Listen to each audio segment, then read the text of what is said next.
Iba't ibang klaseng mga Pinoy street food naman nga ang lulutuin ko dito sa aking dream kitchen kasi sobra nga talaga ako nag-crave nga ngayon sa street food at samahan nyo nga ako kasi pamimigay nga rin natin ito.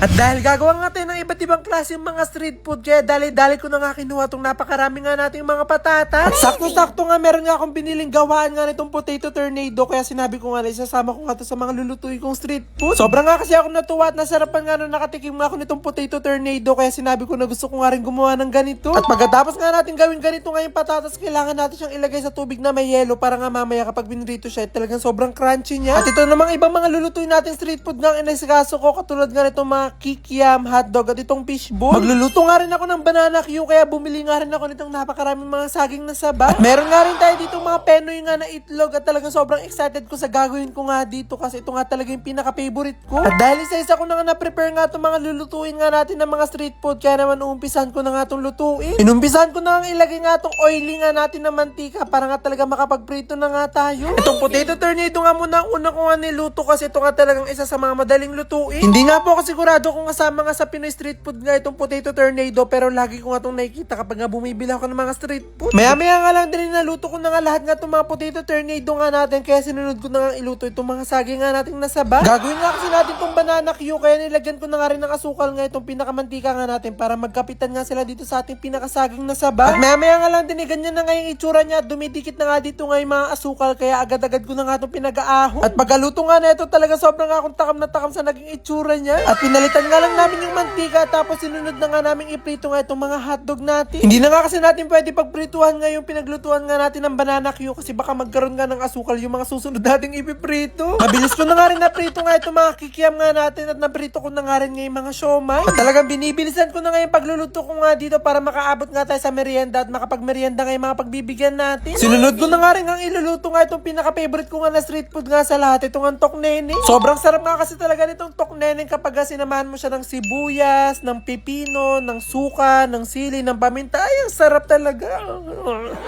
At pagkatapos ko nga pumaluto nga yung tokneneng, sinunod ko na nga rin iprito nga itong mga 1-day-old natin. At maya-maya nga lang din kompleto na nga itong mga street food nga na naluto nga natin, kaya kinuha ko na nga itong higante ko nga na bilao para mailagay ko na nga sila dito. Ready na nga rin itong mga pangmalakasan nga natin na sausawan na talaga magpapasarap sa ating mga street food. Dalawang ang klase nga yung pinagawa ko nga na sausawan kasi nga ito nga sweet sauce para nga ito sa mga bata, tas naman yung suka na maanghang para naman sa mga matatanda. Gusto ko nga kasi lahat nga yung makatikim nga na ito at makapagmerienda nga kahit nga bata o matanda. Isa-isa ko na nga rin pinaglalagay nga dito sa ating malaking bilao yung mga street food nga na niluto natin, katulad nga nitong potato tornado, hotdog, siomay, tokneneng, banana Q, itong kikiam at itong ang fishball. Sinunod ko na nga rin ilagay itong mga 1-day-old nga natin, tapos nilagyan ko na nga rin ng cheese powder itong mga potato tornado nga natin para mas lalong sumarap. At finally nga, ito na nga lahat nga ng mga naluto nga natin na Pinoy street food na talaga sobrang na akong takam na takam nga dito, kaya hindi ko na nga pinalampas nga natikman nga itong pinaka-favorite kong street food. Kayo po sa lahat po ng Pinoy street food, ano po doon yung pinaka-favorite nyo? Ako talaga tokneneng talaga yung pinaka-favorite ko. At dahil craving satisfied na nga ako kasi nakain ko na nga yung favorite ko nga na tokneneng, kaya dadalhin na nga natin itong aking bilao nga na punong-puno nga na street food para ipamigay. Kahit mapabata, mapamatanda, talaga pinapapila nga namin para lahat nga talaga sila makatikim nga nitong mga naluto ko nga na street food. Amazing!